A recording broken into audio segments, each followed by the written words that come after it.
E nesse audiobook iremos ler a Lei 8.112/90.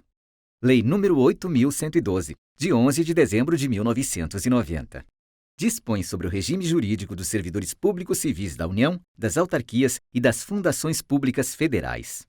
O Presidente da República faça saber que o Congresso Nacional decreta e ou sanciona a seguinte lei. Título 1, Capítulo único. Das disposições preliminares. Artigo 1º. Esta lei institui o regime jurídico dos servidores públicos civis da União, das autarquias, inclusive as em regime especial, e das fundações públicas federais. Artigo 2º. Para os efeitos desta lei, servidor é a pessoa legalmente investida em cargo público. Artigo 3º. Cargo público é o conjunto de atribuições e responsabilidades previstas na estrutura organizacional que devem ser cometidas a um servidor. Parágrafo único. Os cargos públicos acessíveis a todos os brasileiros são criados por lei, com denominação própria e vencimento pago pelos cofres públicos, para provimento em caráter efetivo ou em comissão. Artigo 4º. É proibida a prestação de serviços gratuitos, salvo os casos previstos em lei. Título 2. Do provimento, vacância, remoção, redistribuição e substituição. Capítulo 1. Do provimento. Seção 1. Disposições gerais. Artigo 5º. São requisitos básicos para investidura em cargo público. Inciso 1. A nacionalidade brasileira. Inciso 2. O gozo dos direitos políticos. Inciso 3. A quitação com as obrigações militares e eleitorais. Inciso 4. O nível de escolaridade exigido para o exercício do cargo. Inciso 5º. A idade mínima de 18 anos. Inciso 6. Aptidão física e mental. Parágrafo 1º. As atribuições do cargo podem justificar a exigência de outros requisitos estabelecidos em lei. Parágrafo 2º. Às pessoas portadoras de deficiência é assegurado o direito de se inscrever em concurso público para provimento de cargo cujas atribuições sejam compatíveis com a deficiência de que são portadoras. Para tais pessoas, serão reservadas até 20% das vagas oferecidas no concurso. Parágrafo 3º. As universidades e instituições de pesquisa científica e tecnológica federais poderão prover seus cargos com professores, técnicos e cientistas estrangeiros, de acordo com as normas e os procedimentos desta lei. Artigo 6º. O provimento dos cargos públicos far-se-á mediante ato da autoridade competente de cada poder. Artigo 7º. A investidura em cargo público ocorrerá com a posse. Artigo 8º. São formas de provimento de cargo público. Inciso 1. Nomeação. Inciso 2. Promoção. Inciso 3. Revogado.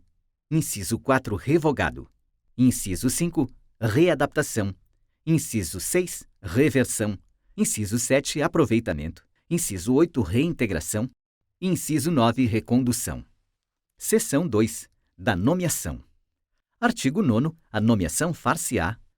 Inciso 1. Em caráter efetivo, quando se tratar de cargo isolado de provimento efetivo ou de carreira. Inciso 2. Em comissão, inclusive na condição de interino para cargos de confiança vagos. Parágrafo único.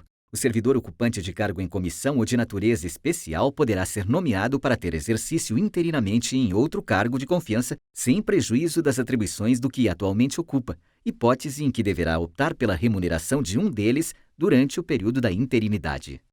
Artigo 10. A nomeação para cargo de carreira ou cargo isolado de provimento efetivo depende de prévia habilitação em concurso público de provas ou de provas e títulos, obedecidos à ordem de classificação e o prazo de sua validade.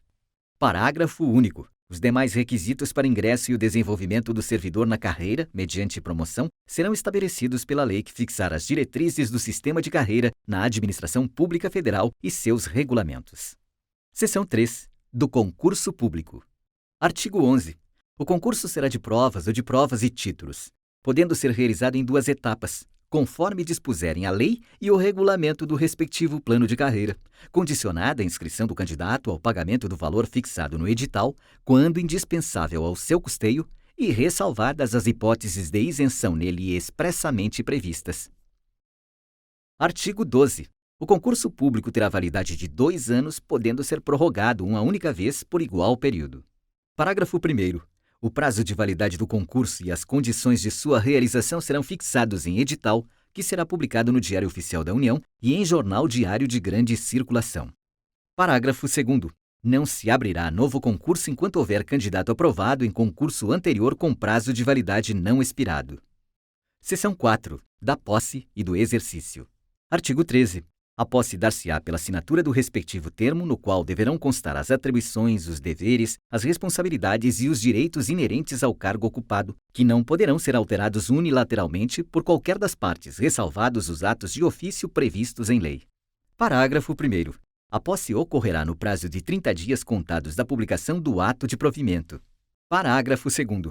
Em se tratando de servidor que esteja na data de publicação do ato de provimento, em licença prevista nos incisos 1, 3 e 5 do artigo 81, ou afastado nas hipóteses dos incisos 1, 4, 6, 8, alíneas A, B, D, E e F, 9 e 10 do artigo 102, o prazo será contado do término do impedimento. Parágrafo 3º. A posse poderá dar-se mediante procuração específica. Parágrafo 4º. Só haverá posse nos casos de provimento de cargo por nomeação. Parágrafo 5º. No ato da posse, o servidor apresentará declaração de bens e valores que constitui seu patrimônio e declaração quanto ao exercício ou não de outro cargo, emprego ou função pública. Parágrafo 6º. Será tornado sem efeito o ato de provimento se a posse não ocorrer no prazo previsto no parágrafo 1º deste artigo. Artigo 14. A posse em cargo público dependerá de prévia inspeção médica oficial. Parágrafo único. Só poderá ser empossado aquele que for julgado apto física e mentalmente para o exercício do cargo. Artigo 15. Exercício é o efetivo desempenho das atribuições do cargo público ou da função de confiança. Parágrafo 1º. É de 15 dias o prazo para o servidor empossado em cargo público entrar em exercício contados da data da posse. Parágrafo 2º. O servidor será exonerado do cargo ou será tornado sem efeito o ato da sua designação para a função de confiança se não entrar em exercício nos prazos previstos nesse artigo, observado o disposto no artigo 18. Parágrafo 3º.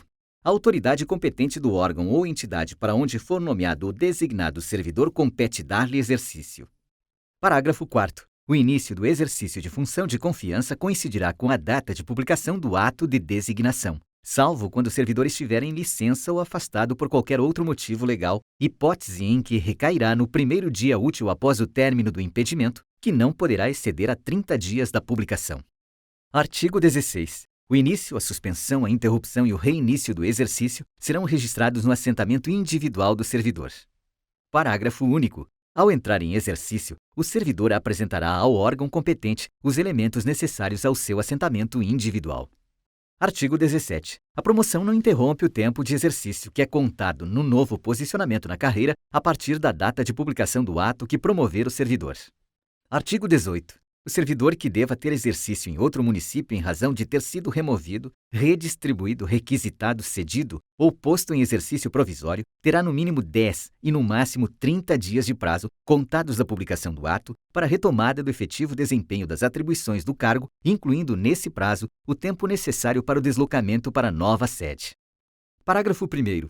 Na hipótese de o servidor encontrar-se em licença ou afastado legalmente, o prazo a que se refere este artigo será contado a partir do término do impedimento. Parágrafo 2º. É facultado ao servidor declinar dos prazos estabelecidos no caput.